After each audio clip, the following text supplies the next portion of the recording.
Khi chiếc máy bay tàng hình J-20 của Trung Quốc bay thử lần đầu, một chi tiết khiến họ không mấy tự hào, chiếc máy bay Trung Quốc vẫn phải dùng động cơ có nguồn gốc từ Nga. Trung Quốc đã làm được thân máy, radar, tên lửa và hệ thống điện tử, nhưng trái tim của chiếc tiêm kích vẫn chưa hoàn toàn tự chủ. Những năm sau thì sao? Cần phải nói rằng thời điểm đó đây không phải là chuyện của riêng Trung Quốc. Hàn Quốc chế tạo được KF-21 nhưng dùng động cơ của Mỹ. Ấn Độ chế tạo được Tejas nhưng cũng phải mua động cơ của Mỹ. Nhiều nước làm được máy bay chiến đấu, nhưng số nước tự sản xuất được động cơ mạnh, bền và đáng tin cậy chỉ tính trên đầu ngón tay. Trung Quốc mất hàng chục năm để vượt qua cửa ải này. Họ bắt đầu từ việc học Liên Xô, sau đó mua động cơ của Nga, sản xuất theo giấy phép, tháo ra nghiên cứu, sửa đổi, thử nghiệm, rồi xây dựng cả một ngành công nghiệp riêng. Đến nay Trung Quốc đã giảm mạnh sự phụ thuộc vào động cơ của Nga, nhưng cuộc đua để đạt đến trình độ cao nhất của Mỹ thì vẫn chưa kết thúc. Vậy thì làm động cơ tiêm kích khó như thế nào? Động cơ tiêm kích nhìn qua về mặt nguyên lý giống một chiếc máy hút không khí, nén lại, phun nhiên liệu rồi đốt cháy để tạo lực đẩy. Nhưng làm được nó khó hơn rất nhiều so với hiểu nguyên lý. Một động cơ như F414 của Mỹ chỉ nặng hơn 1 tấn nhưng có thể tạo ra gần 10 tấn lực đẩy. Nó phải phản ứng gần như ngay lập tức khi phi công đẩy tay ga nhưng cũng không được tăng lực quá đột ngột. Chỉ cần nhiên liệu, áp suất và dòng khí phối hợp không chính xác, động cơ có thể rung mạnh, mất lực đẩy hoặc tắt ngay giữa trời. Khó nhất là khu vực buồng lái và tua bin, nơi nhiệt độ có thể vượt 1700 độ C. Nóng đến mức nhiều kim loại thông thường sẽ mềm hoặc biến dạng. Thế nhưng các cánh tua bin vẫn phải quay hàng nghìn vòng mỗi phút. Vì vậy người ta phải dùng hợp kim siêu đặc biệt, đúc cánh tua bin dạng đơn tinh thể và tạo những đường dẫn khí nhỏ bên trong để làm mát. Chỉ nhìn được hình dạng bên ngoài là chưa đủ, bí quyết thực sự nằm ở công thức kim loại, cách đúc, lớp phủ chống nóng và hệ thống làm mát bên trong. Động cơ còn phải rất mạnh nhưng không được nặng. Nếu nặng thêm 1 tạ, máy bay có thể phải bớt 1 tạ nhiên liệu, tên lửa hoặc thiết bị. Các cánh quạt bên trong cũng phải chính xác gần như tuyệt đối, bởi chỉ cần một sai lệch nhỏ cũng có thể gây rung và làm hỏng động cơ. Với tiêm kích hiện đại, động cơ còn phải nhỏ gọn, hỗ trợ tàng hình và thậm chí đổi hướng lực đẩy như trên F-22. Vì thế đây được xem là một trong những cỗ máy khó chế tạo nhất trên thế giới. Trung Quốc bắt đầu học làm động cơ tiêm kích từ Liên Xô. Sau năm 1949, ngành hàng không Trung Quốc gần như chưa có nền tảng. Họ thiếu nhà máy, máy móc, vật liệu và kỹ sư có kinh nghiệm. Trong thập niên 1950, Liên Xô đã cung cấp bản vẽ, động cơ mẫu, thiết bị và chuyên gia kỹ thuật, đồng thời giúp Trung Quốc xây dựng các nhà máy hàng không. Trung Quốc ban đầu không tự thiết kế động cơ mới mà học cách sản xuất theo mẫu của Liên Xô. Đến năm 1956, họ đã làm được động cơ WP5 dùng cho tiêm kích J5. Nhưng khi chuyển sang loại WP6 phức tạp hơn, với hơn 2.500 chi tiết, Trung Quốc phải mất rất nhiều năm sửa chữa mới đạt yêu cầu. Bài học đầu tiên rất rõ ràng, có bản vẽ chưa chắc đã làm ra được sản phẩm tốt, bởi chất lượng kim loại, máy gia công và tay nghề đều phải đạt trình độ rất cao.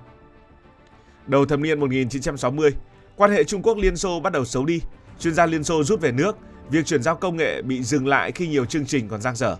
Trung Quốc buộc phải tự mày mò dựa trên những máy bay, động cơ, linh kiện và tài liệu còn giữ được. Họ mới tháo động cơ ra, đo từng bộ phận rồi tìm cách làm lại, tức là sử dụng kỹ thuật đảo ngược.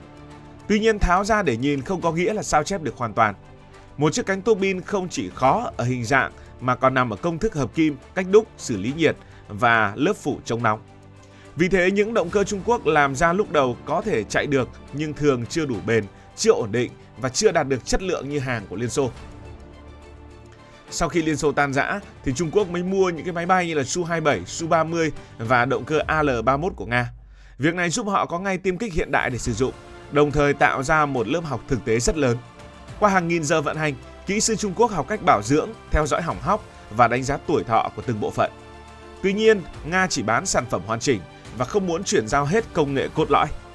Lúc này Trung Quốc cứ mua về mà nghiên cứu mà thôi. Bởi nếu trao toàn bộ bí quyết, Nga có thể tự tạo ra cho mình một đối thủ cạnh tranh. Vì vậy nên Trung Quốc mua động cơ của Nga giúp họ biết một động cơ tốt phải đạt tới mức nào nhưng không cho họ toàn bộ công thức để tự làm ra nó. Họ hiểu rằng nếu chỉ sao chép thì sẽ luôn chậm hơn các nước khác một thế hệ.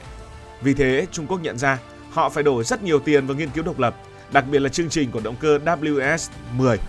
Quá trình này kéo dài hàng chục năm và gặp vấn đề về độ bền, cánh tua bin đơn tinh thể, vật liệu chịu nhiệt và khả năng sản xuất ổn định. Nhưng Trung Quốc có lợi thế về tiền, nhân lực và quy mô. Họ có thể chế tạo nhiều mẫu, thử nghiệm nhiều lần rồi sửa dần sau mỗi lần hỏng. Năm 2016, Trung Quốc còn thành lập riêng tập đoàn động cơ hàng không AECC với vốn đăng ký 50 tỷ nhân dân tệ và khoảng 96.000 lao động. Điều đó cho thấy Trung Quốc không còn coi động cơ như một bộ phận phụ của máy bay, mà xem đây là một ngành chiến lược buộc phải tự làm được. Có thể nói, Trung Quốc đã đi qua 3 bước. Bước 1 học từ Liên Xô, bước 2 mua của Nga để vừa dùng vừa nghiên cứu, và bước 3 đó là đầu tư rất lớn để tự thử sai và từng bước làm chủ công nghệ. Nhiều người thì nói rằng Trung Quốc đã học cách làm động cơ bằng việc đánh cắp và chỉ đánh cắp công nghệ mà thôi. Nhưng thực tế không phải là như vậy. Họ đã đi bằng nhiều con đường. Một phần công nghệ được Liên Xô chuyển giao hợp pháp qua hợp đồng và giấy phép. Một số động cơ mua từ Nga và Ukraine để sử dụng, bảo dưỡng và nghiên cứu. Trung Quốc cũng dùng kỹ thuật đảo ngược, tháo sản phẩm để đo đạc, tìm hiểu cấu tạo rồi làm lại. Bên cạnh đó là hàng chục năm đầu tư thực sự vào trường đại học, viện nghiên cứu, vật liệu chịu nhiệt, máy công cụ và các chương trình động cơ. Mỹ nhiều lần cáo buộc Trung Quốc sử dụng tình báo và tấn công mạng để thu thập công nghệ quốc phòng, nhưng không thể vì thế mà kết luận mọi động cơ của Trung Quốc đều chỉ là sản phẩm đánh cắp. Và kể cả trong trường hợp có một kịch bản như vậy, thì ngay cả khi có được bản vẽ, Trung Quốc vẫn phải tự giải quyết phần khó nhất, đó là chế tạo hợp kim, đúc cánh tuốc pin, hệ thống làm mát, kiểm soát chất lượng và sản xuất hàng loạt. Một bản vẽ không tự biến thành hàng nghìn động cơ bền và đáng tin cậy. Nó giống như lấy được công thức của một món ăn nổi tiếng nhưng chưa chắc đã nấu ngon. Người đầu bếp vẫn phải biết chọn nguyên liệu, chỉnh nhiệt độ và sửa sai sau nhiều lần thất bại. Với động cơ tiêm kích, tay nghề ấy phải được tích lũy qua hàng chục năm, hàng nghìn giờ thử nghiệm và rất nhiều mẫu động cơ bị hỏng. Vậy thì bài học lớn nhất của Trung Quốc là gì? Trung Quốc không học làm động cơ tiêm kích bằng một con đường duy nhất.